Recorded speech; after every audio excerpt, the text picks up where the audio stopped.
జీలకర్ర, దొండకాయ తీసుకున్నామండి.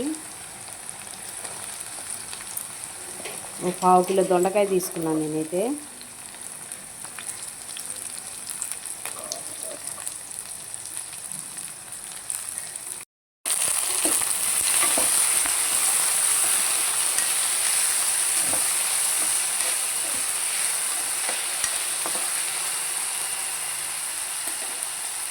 ఉప్పు వేసుకున్నాం కొంచెం.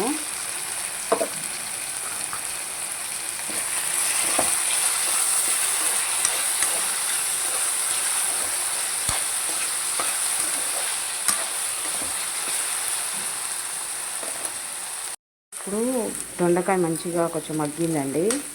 ఇప్పుడు మనం ఆలుగడ్డ వేసేసుకుందాం. పెద్ద ఆలుగడ్డ 2 తీసుకున్నాం అండి 1/2 కిలో దొండకాయకి.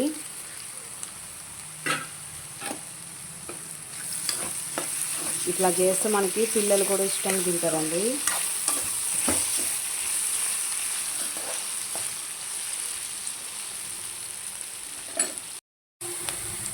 పసుపు వేసుకుందామండి.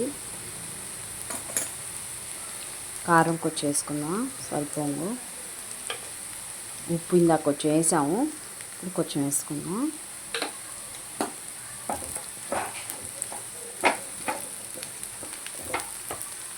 మంచి ఫ్రై అయిపోయింది మనకి.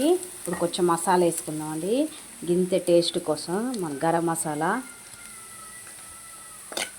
మంచి మగ్గిపోయింది, మంచి ఫ్రై అయిపోయిందండి మనకైతే. ఇప్పుడు ఒక బౌల్లో తీసేసుకుందాం. మనకి దొండకాయ ఆలుగడ్డ ఫ్రై అయిపోయింది కర్రీ.